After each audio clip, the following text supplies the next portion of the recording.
All right, good day, everyone, and we are live. It is CJ delivering another episode of. I'm sorry, I started to say Rogue 420. Listen to me.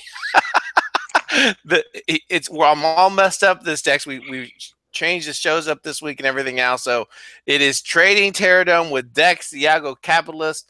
We had to switch our schedule around this week. Dex, our listeners have been saying, when's Dex coming back on? When's his next show and everything? And I'm so glad that we've been able to deliver today. It's been a minute. How are you? I am doing well, and yourself? We're keeping busy. Lots of great shows, lots of great interviews.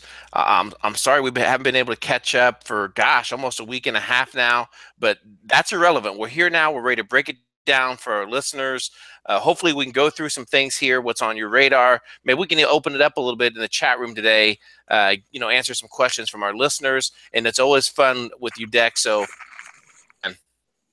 and the fun thing is, we never know what we're going to talk about. Not this rehearsed, nothing. I always come to the show blank, like, what are we going to talk about?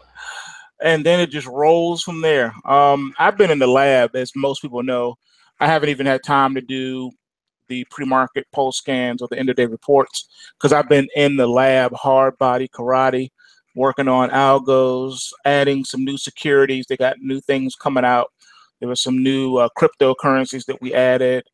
There's been like this incredible influx of new securities on the stock exchanges too that have to do with the blockchain technology. So a lot of new stocks coming on board, and we've been adding those and just been staying very, very busy and always staying 10 steps ahead of these markets. I'll start the broadcast off by telling you, ignore everything that you've been hearing on television or on the internet regarding these markets. It's false. It's by people who do not trade for a living and have never, ever managed money professionally. The stock market is not going anywhere. It's not a bear market. It's not even a market top. All right. So you can get that out of your head. Yeah, the Dow futures is down 167 points. The cash is down just shy of 200 points. That's nothing. You're still in a stage 3 bull market in the stock indexes, period. Point blank, end of discussion. As far as the metals go, that's a different story.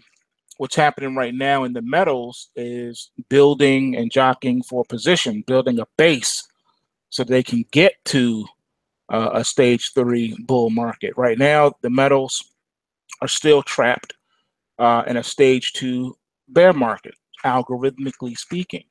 And they're trying to establish themselves and get out of that. So that's the interesting thing that we're seeing happen right now.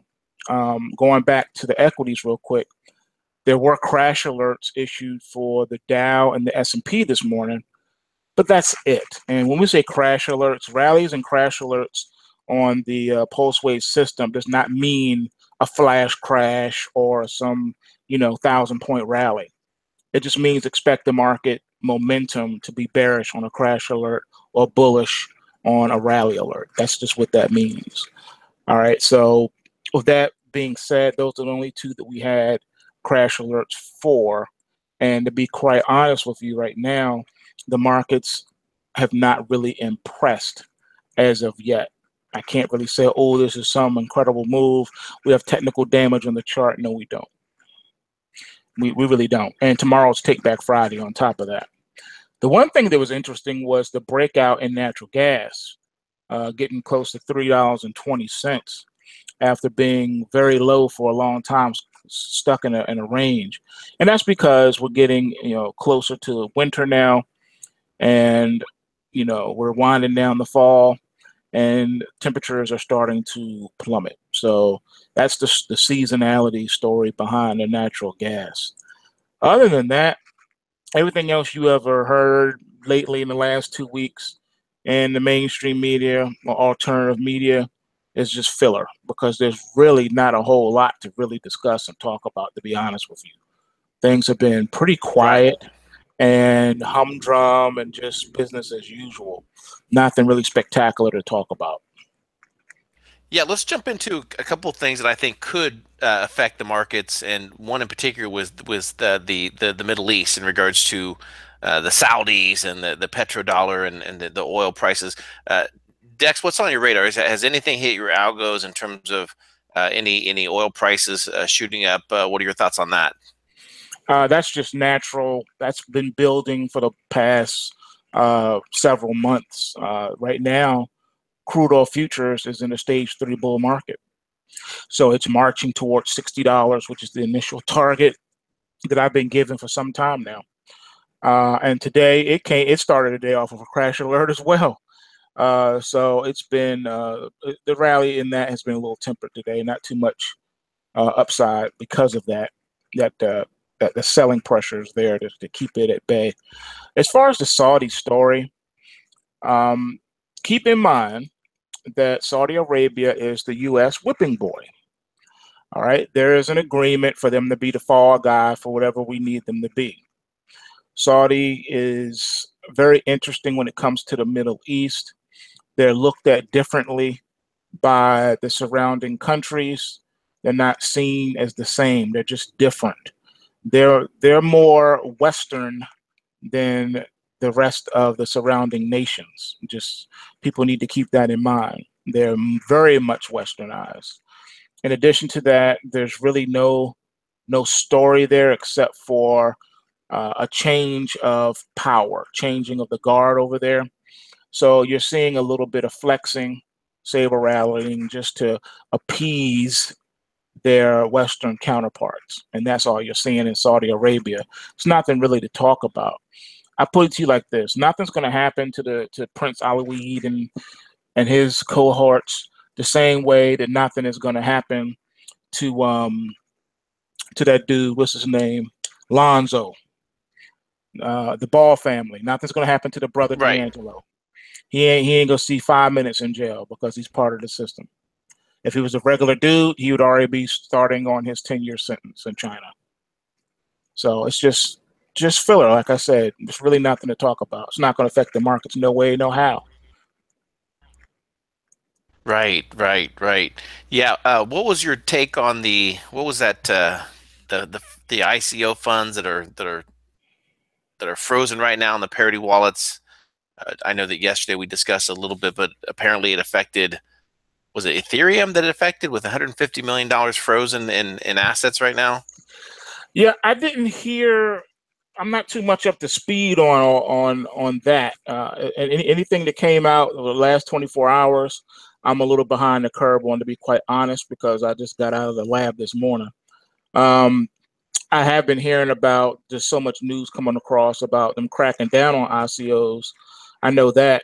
I did see something across my screen about some dude being shut down just recently on a fake ICO.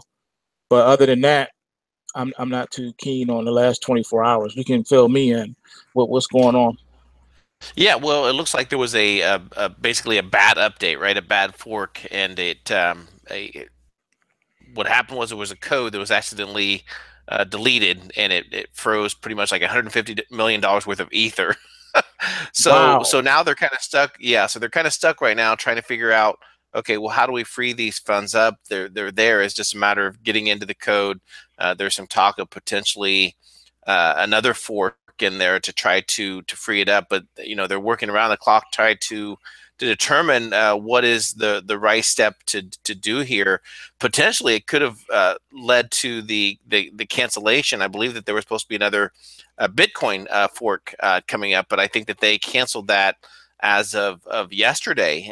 They canceled that. So obviously, there's some concern there regarding what happened with that.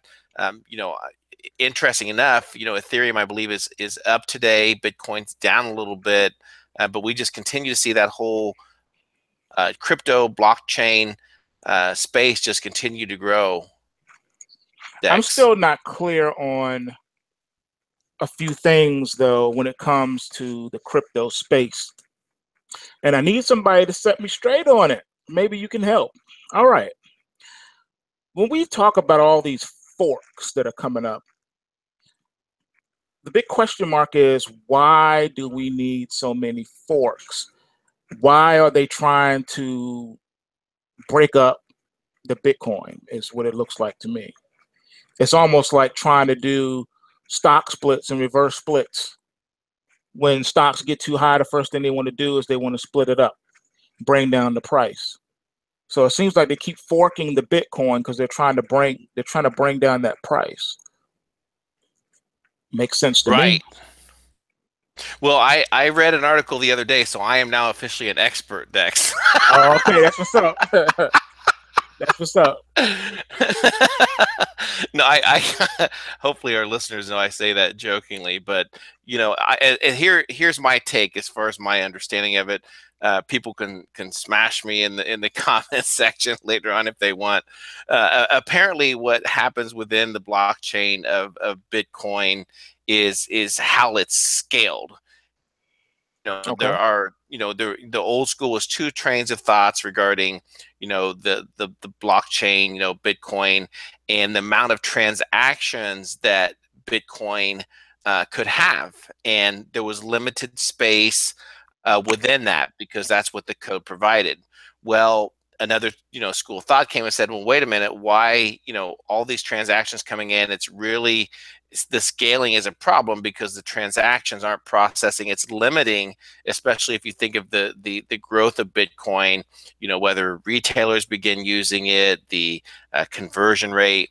So therefore, when they do these forks, it's basically a coding update to expand the actual data that can be held, therefore speeding up the system that it can handle more transactions. And when it does that, it creates that fork. So in the terms of the splitting and the parity of it's more to do with the scaling and allowing Bitcoin. There's a school of thought that Bitcoin Cash is really going to evolve more into that day-to-day uses as far as transactions. That's because of the transaction times, and I'm sure that you probably have witnessed this before, Dex, but I've done a Bitcoin transaction just primarily because I want to see like how long it would take. Right. And there are times, and I'm not going to name which exchange this was, that I did cash in Bitcoin, and then literally it was like 3 or 4 days later that it was confirmed and then deposited. Well, that's a problem if you're trying to utilize Bitcoin as a transaction base. You can't be waiting that long to convert over. And I know there's a lot of other solutions. So get back to your question. I think it deals in part with the original white paper of Bitcoin and what people had envisioned the usage of, and then the scaling discussion to say how many transactions do we want Bitcoin to ramp up to. Each time it does, it creates a different one. So I know that's not a perfect answer or explanation, but that's the reason for the fork in terms of the transactions that the current code can handle. Well, you know The how block I limit do. size. I like to cut through all the butter and get right to the Go for pancake. it, bro. Go for it. Who is they? Well, those are the SegWit, the two schools of thought, the people that wrote the code, that everyone has to agree on it apparently, because if everyone doesn't agree on the code changes, it doesn't work within the blockchain. Okay, I thought one individual is the one who created the Bitcoin. Now we're saying they.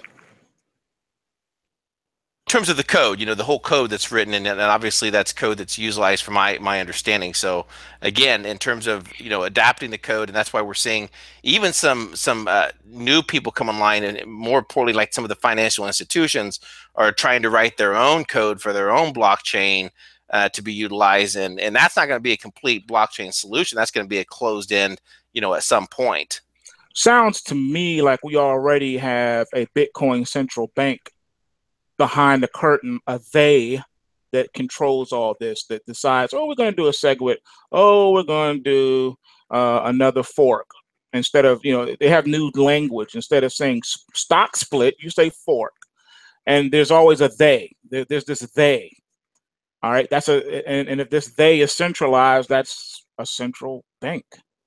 So to me, it's already coming to light that there are unelected individuals that are controlling all of this, and they get to decide what's what. So who is the they, and who is the real power behind the they? And I think Yes. it explains why all the big banks have been having all these secret meetings and spending tens of millions of dollars pouring money into this, because whoever puts money into something becomes part owner and controller of it. So I think that everything that I've ever said before, even in the documentary that I did, it's coming to light now, and it's proof and proving everything that I talked about. I warned from the beginning that this whole Bitcoin and blockchain thing was not what everybody thought it was going to be, and that the end result was going to be shocking, and it was going to be over the top. And that's exactly what's happening now. Because think about it. If that wasn't the case, why is this blockchain technology being rapidly duplicated and replicated all across the economic sphere all of a sudden? Oh, the hospitals and insurance companies say, oh, we can put medical records on a blockchain. Oh, we can create a blockchain for this, create a blockchain for that. Where did you even get the information and the code, which is supposed to be private and out of the mainstream secular community's hands? How did you get your hands on it? How do you even know how the inside works to Well, the even code replicate itself something? yeah, the code is transparent itself. However, if you're going to duplicate the blockchain, and again, I'm not an expert, but I think what many companies are perceiving as to be a blockchain is specifically a closed-in system that just out of the matter of convenience that they want to list it as a blockchain. I don't think that we'll ever see like streaming services and Netflix and stuff like that built on the blockchain, because I don't think its utilization. But if we think about that, Dex, and you benchmark the blockchain against the transparency of the Federal Reserve and the current dollar, system that we live on today, you tell me. I mean, what's any different? So even if blockchain was some type of big conspiracy and Bitcoin was, it sure to heck beats the heck out of the current dollar system and the manipulation by the Federal Reserve. So, I'll give you what say that. you? Yeah, I'll give you that. But I'm going deeper than that. I'm saying, okay, first you had the Bitcoin, right? The sky opened and it was bright. The sun came out, and just here's Bitcoin. Here's this amazing Bitcoin. And then from there, and you have your blockchain. Then from there, you had Bitcoin 2.0 called Ethereum. So then it comes out, and it's different than the Bitcoin, how it operates on the blockchain. And then from there, we had now 3.0. Here's enter the scene Veritasium, which is totally different and utilizes the Ethereum, which is something 2.0 from the original blockchain Bitcoin whole thing. So we already have seen stage 2 and 3 morphs from the original concept. How is that even possible when Bitcoin in and of itself was new, and already you have the next level of said technology? I've never seen technology move that fast in my lifetime. Even when the internet came out, you had websites and web pages, and you had more prettier web pages and different HTML codes and things of that nature, but you didn't have a different internet. You didn't have Internet 2.0, Internet 3.0. You see where I'm going? But already you have Bitcoin, you have Ethereum, and you have Veritasium. This is Right. very, very Well, interesting. and remember, Bitcoin, the technology itself, is a lot different than the utilization as a currency, and I think that that's what the difference is. So, kind of the equivalent would be that that, and we were very happy to jump on the internet using our 56K modems, right? You, Mhm. you remember those fun days, right? So Oh, yeah. we're jumping online, and it served one purpose.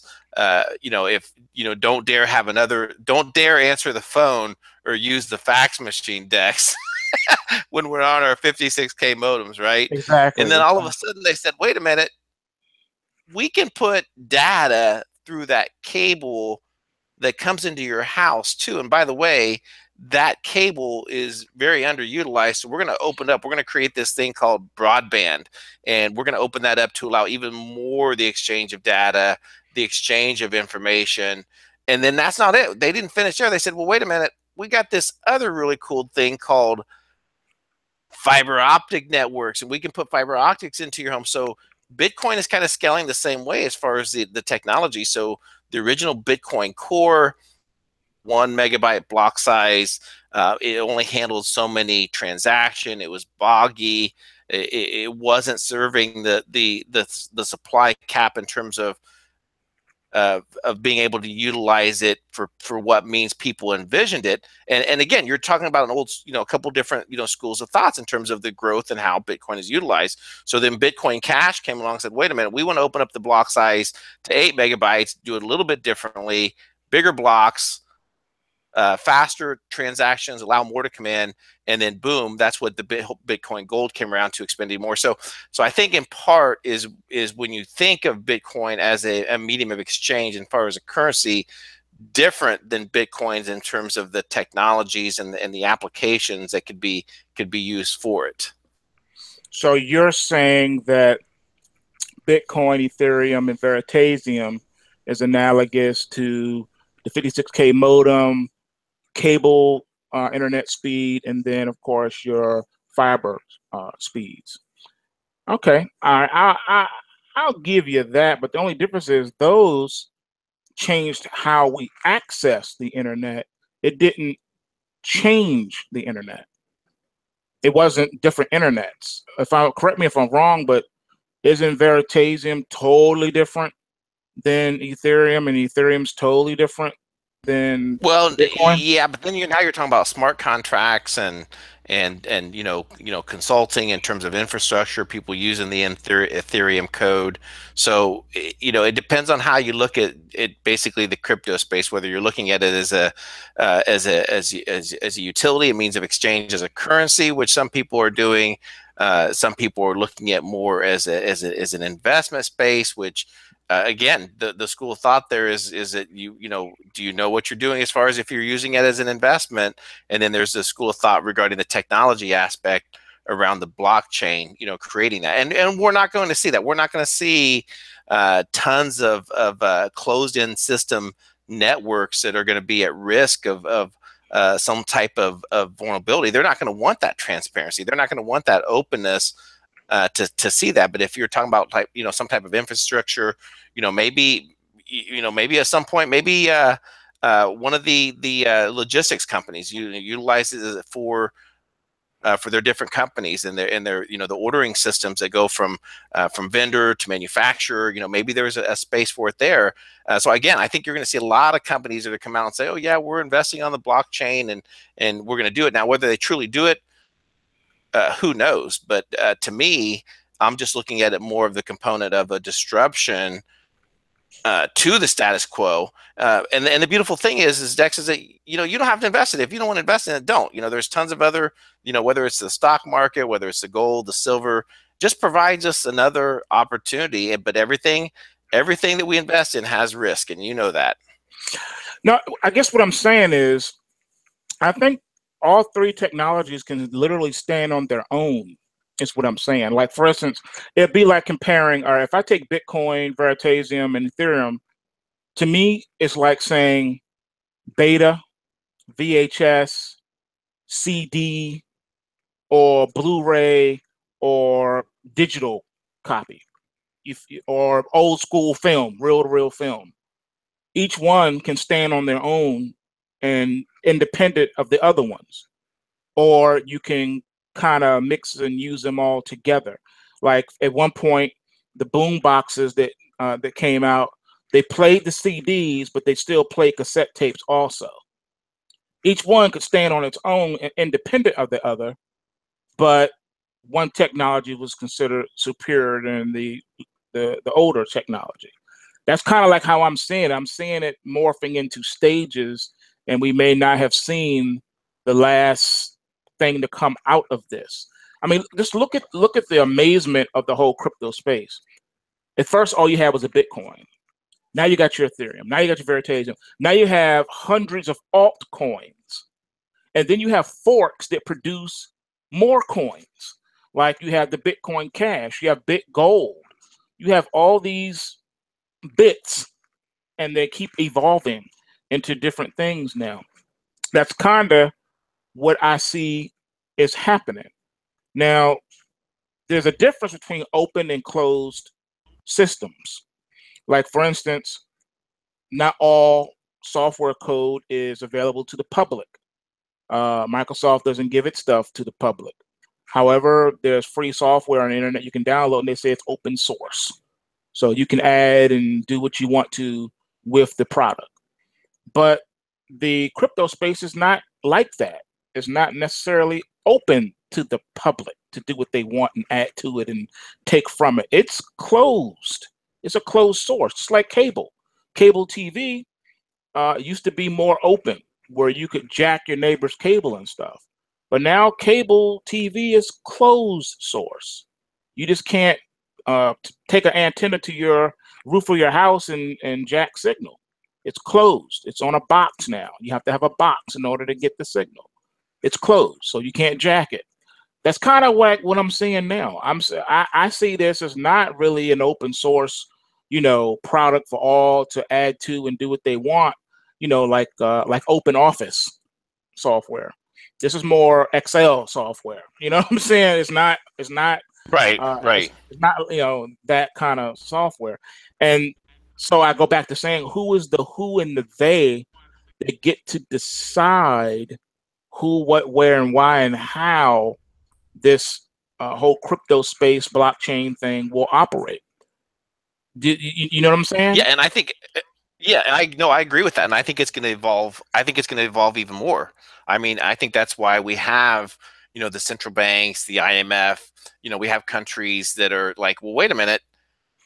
If they can develop their own, if they can develop their cryptocurrencies, then perhaps we should start developing ours. So you know how it is as far as the early stage. I think we're at the early stage of this, and I think it's just going to evolve from this point going forward. It's going to change. Yeah, but I'm trying to put my words together. Maybe I'm not really saying it right, but the alarms are just going off, and they've been going off for a long time. Okay, you have these exchanges. I guess what I'm saying is the whole crypto space, not only is it similar, but I'm here to tell you it operates exactly like Wall Street operates. The way it has its exchanges, the way things are, securities are put on the exchange, the way the money flows operate, it's the same. It's exactly the same. It's no different. Like when I put the cryptos in the post wave trading platform for my subscribers, they see the money flows in and out operate the same way as the equities and the forex and the commodity futures. There is no difference. And I'm saying, I guess my argument is, shouldn't there be? If this is a different if this blockchain thing is different and supposed to be different than the mainstream exchanges and the way things are done on those exchanges, how is it that it's operating the same way? Why are the money flows the same? It shouldn't be. That should not be the case. As a matter of fact, we shouldn't even have any volatility in this crypto space. It shouldn't be as volatile as it is. Yet it's as volatile as the Globex system was when it came out in the late 90s. Globex was a mess. I mean, you talk about volatility on Fed days when Greenspan was going to say if they were going to lower rates or raise rates or whatever rates, the system would go bananas. I'm talking about the S&P and the NASDAQ moving hundreds of points. If that happened today, it would be all over the news. They would close the markets and say, what kind of foolishness is going on here? People would be saying the sky's falling. But in the 90s, that was just par for the course. All I'm saying is these cryptos are moving and acting just like Globex did.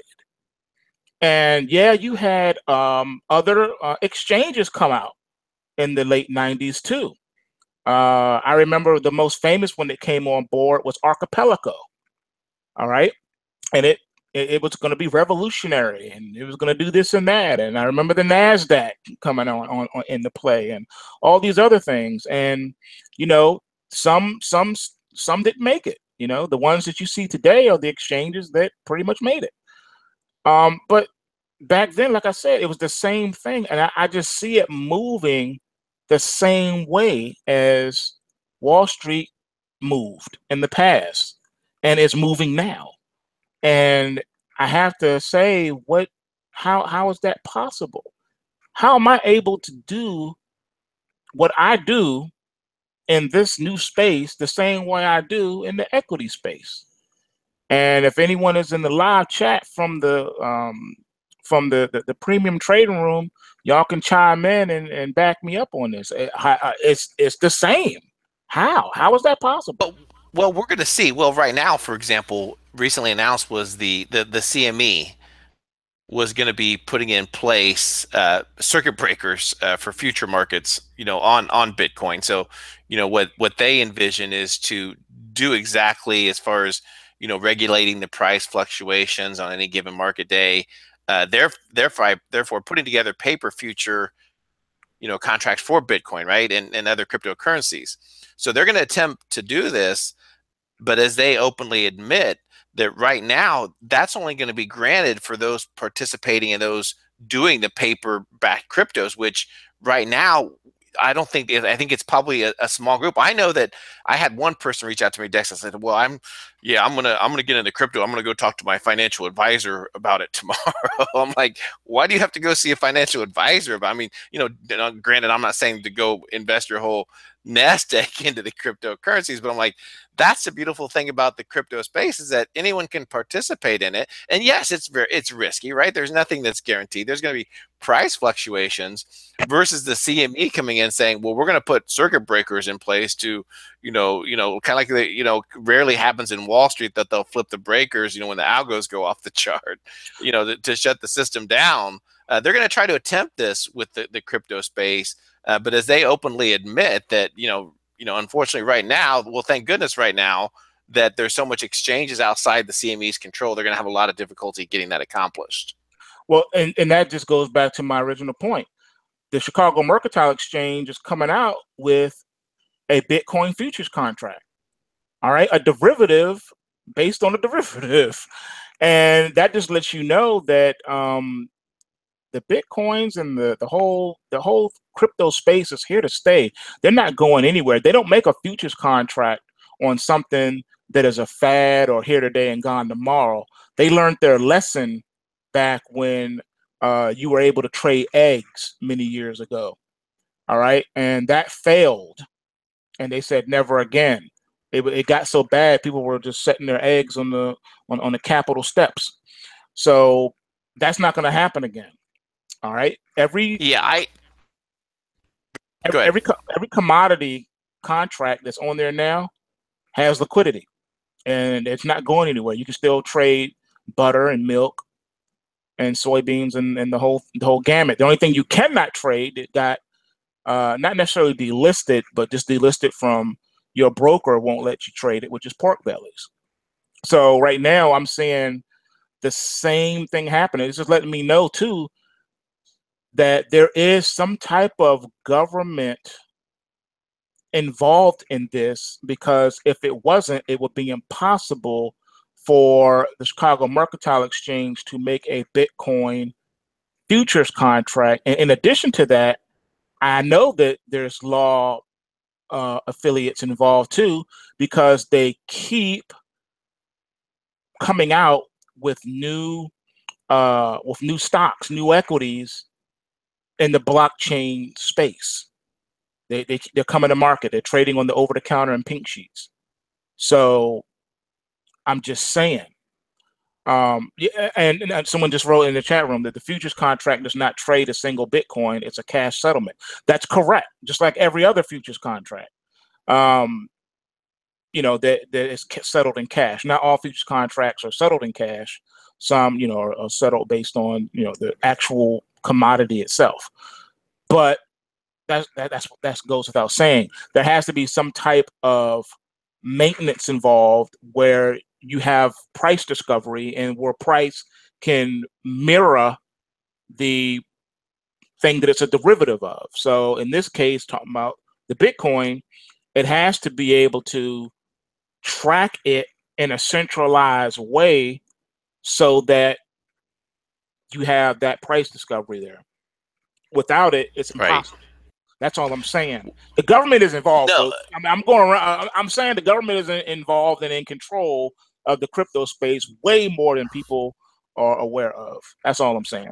yeah, and here's one of the dangers I think where people are in is that people are going to be learning about cryptos, potentially investing in. Where I see the risk is that people don't slow down enough to understand it. They call um, you know their neighbor or a grandson that comes over and says, "Yeah, I'm gonna buy you some Bitcoin," and they don't know the ins and out on it. They don't print their paper wallet, or they lose their Dex they invest. They buy $10,000 worth, and then they lose their wallet key. And Yeah, they're at the right. point. I think there's going to be, unfortunately, I think that's where the risk is that people are going to, when they do jump into it, if they don't understand it, they don't know the ins and outs, there's going to be some growing pains in this space. And I really want our listeners, I think our listeners completely get it as far as how it works. But once we start seeing more people adapt into this space, people could be at risk and hurt. So slow down, learn, watch videos, do whatever you need to do to understand it. But like I said, I think I'm excited about this space. I'm also excited about the market, in part because I think that whenever potentially if this tax plan does go through and they cut corporate tax rates, I think that corporations are going to turn around and just use that money to put right back into their stock buybacks and go ahead and keep driving the market up, Dex. Well, I'll tell you this: the day that the Bitcoin futures contract is available for trading and goes live, that's when you can go ahead and mark your calendar that Bitcoin is not going away and it will never go to zero again. You don't ever have to worry about it going to zero because it will not. No futures contract goes to zero, not even close to zero. So that means that your Bitcoin is here to stay and is going to be a leader, just like the US dollar is the world reserve currency. Bitcoin is going to operate in the space of the reserve crypto currency, if you will. So that lets you Right. know what's up and what's coming down the pike. So if that's the case too, you also have a limited window. You can set your clock and your watch to this, that only the strongest are going to survive. That means the other 1,000 altcoins, a lot of them are going to go by the wayside. And I can tell you right now, for a fact, that a lot of these coins are just there taking up space. They have absolutely no money flows whatsoever. It's the same price today as it was 10 days ago. And in the tradable markets, that's a no-no. There must be price discovery. Price must move. If a market doesn't move, it gets delisted and taken away. All right. And that goes for stocks, Forex, futures, whatever. I don't care what it is. It is what it is. So you guys keep that in the back of your mind as well. It's the last man standing is gonna. I can tell you that the top ones right now are the ones that I was always saying. People thought I was nuts when I said it, but when you go to most websites now that talk about and follow this, they tell you the top 10, and in that top 10, who the top 5 are, and it's always Bitcoin, Ethereum, and the Veritasium. Those always come up. Those always come up in that top list of coins. So that you have to ask yourself a question: what does that leave all the other coins that are out there? Right now, like I said, Bitcoin, Dash, Ethereum, Veritasium, Litecoin, PIVX, Ripple. A lot of people hate Ripple, but it's always mentioned in that conversation as far as top coins. So if you are in something other than those, you have to ask yourself the question: am I safe holding these? All right. I'm who am I? I'm just a person passing on what I've seen. I didn't say that everything that I say is the final word on something. I just want people to be aware on what's going down. And What do you I'm mean, telling Dex? You can't say it. You can't say that, man. I was like gonna go by everything that we said. Come on now. look, believe it or not, dude, Well, I get hey, people we got some email me and questions. say that. Yeah, go ahead. We got some questions from our live audience, and I want to thank our live audience for listening in. The first question comes to us and maybe Dex, you can help out with this. The NSA data center in Utah has a memory capacity big enough to record everything electronic ever, many times over. What's that for? Okay, that's a very good question. First of all, keep in mind that the whole NSA thing that's coming to light now is really old news.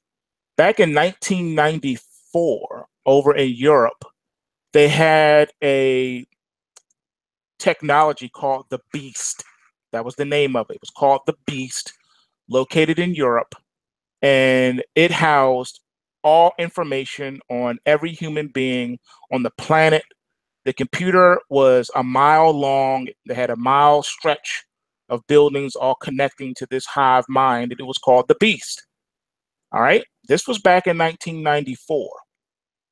And that was before we had the technology that we know of that we love and use today.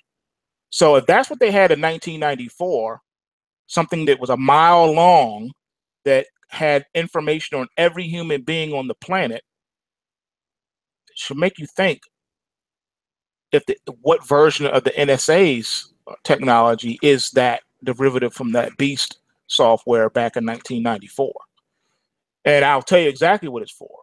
It's for this new age of security apparatus, and the embryo of that apparatus is the whole blockchain technology. Not the blockchain itself per se, but what can be done with that type of software. See, look at it as any kind of new technology or new paranormal phenomenon. The first thing the world governments want to look at is its military application. Is there a military application to this? Keep in mind, when I say military application, that is not limited to warfare and tactics. What it means is security also. You've been hearing that buzzword security. The only way to secure anything is to control it 100%. And the only way you can control something 100% is if you can limit its mobility. If you can limit something's mobility, then you can control it. So what do we have? It used to be 50 years ago, you could travel anywhere in the country you wanted to. You didn't need a passport or a visa. Passports and visas? What was that? What's that? You didn't need that. You just go anywhere you want to go. No, you can't do that now. Now, human beings' movements have been limited. You need your government's permission for you to go anywhere. And then you need that government's permission for you to enter in. So we have that. We have borders. Now, with the new electronic technology and surveillance technology, they need computers that can handle all the billions of gigabits and terabits of data that they can have. It's a God apparatus. How do you make a computer like a God apparatus? You give it artificial intelligence and neural networks where it can crunch billions of bits of data in hundredths of a second. And that's what you need in order to watch and monitor everyone's movements. I've already told you guys about that. The last time I was on here, this whole technology is part of that B system. They're going to be able to track the movements of every human being on the planet in real time. Not only that, they're going to be able to see and hear everything 24/7. They can zoom in on your exact location, see you, and hear you. That is what we're coming down to.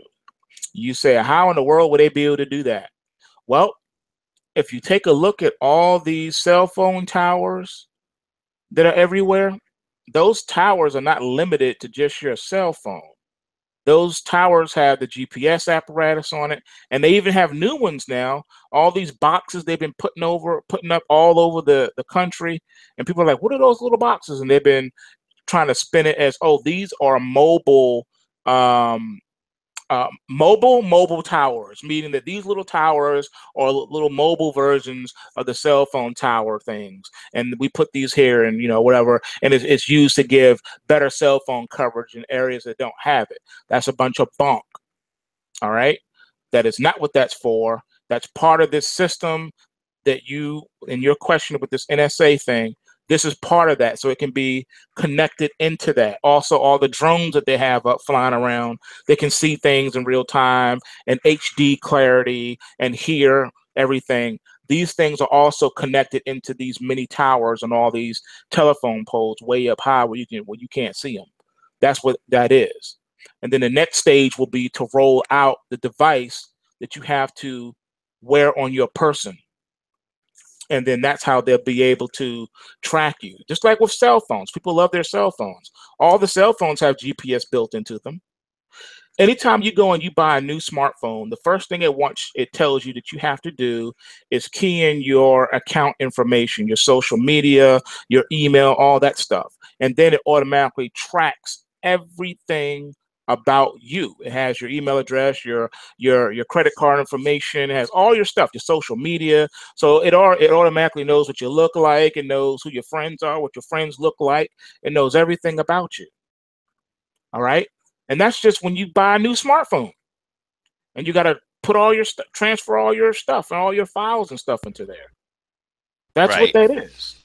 So this is, And if the smartphone, and if the smartphones weren't enough, let's go ahead and let's put Echo Dots and Google Home and all those in our house too, Dex. exactly. And it's coming down to, I've been hearing the debates about the national ID cards.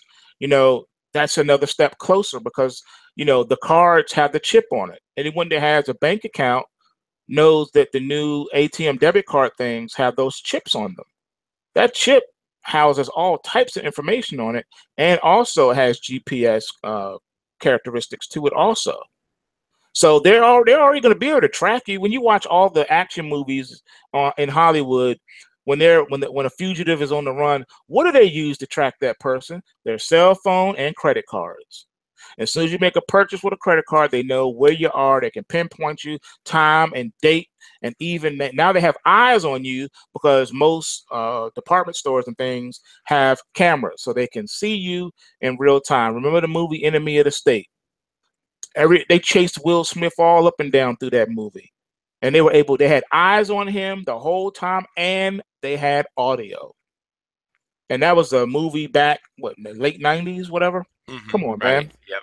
Okay, all this they were showing you Yeah. what they were building and what's coming to pass right now.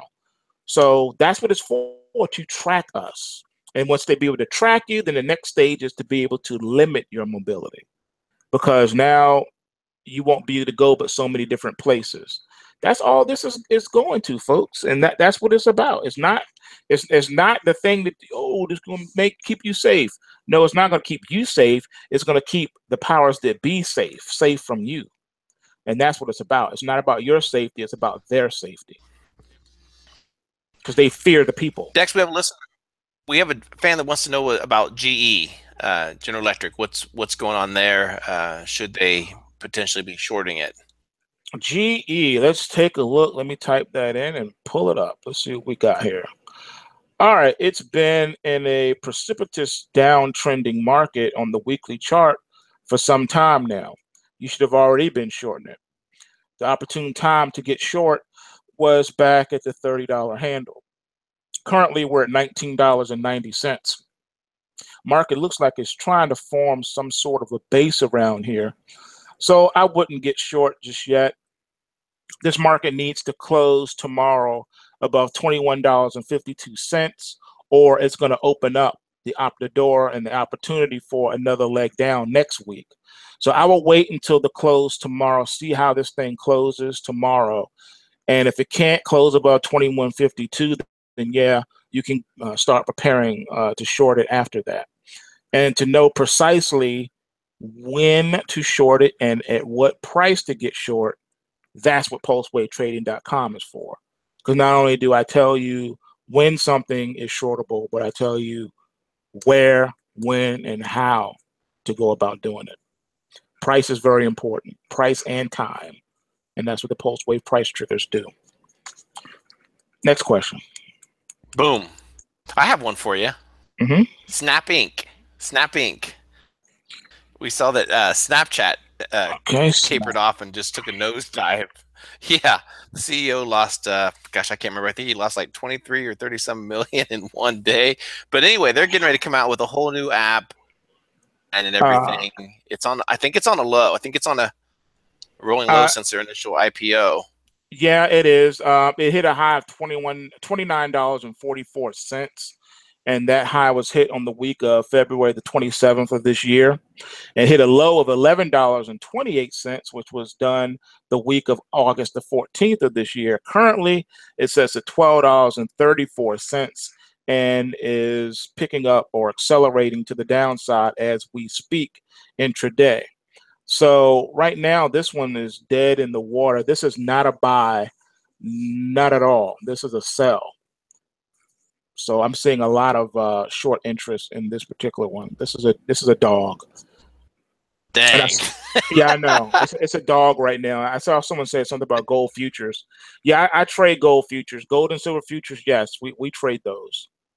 Now, in the last couple of days, the system's been on the sideline with gold and silver because they're at a crossroads. It looks like they're trying to form a base for a major rally going into next week. We'll need to see how they close for today. Next question. Very cool. Let's see here. I lost my track. You know how my thing did not refresh. It's all good. I think that's it. That's it. Let's go ahead and close it out. It was a lot of fun today. Go ahead and plug your work, plug your side decks, how we can get our listeners more engaged with you, and go from there, because I know you're doing some amazing things. Yes, pulsewavetrading.com right now. For your listeners at Rogue Money, 7-day free trial is being offered. Take advantage of it. It comes with the 7-day free trial. You get the free study course. You get access to the Learning Academy, the premium trading room. You also get live training and coaching with yours truly. So then that's pulsewavetrading.com. Awesome. Very good. And this is CJV. We'll be back next week. Next week. Yeah, next week for the next week's show. We will be back at 4 o'clock today for Cuss with Gus. This is CJ and Dex, and we are over and out. Take care, everyone. Peace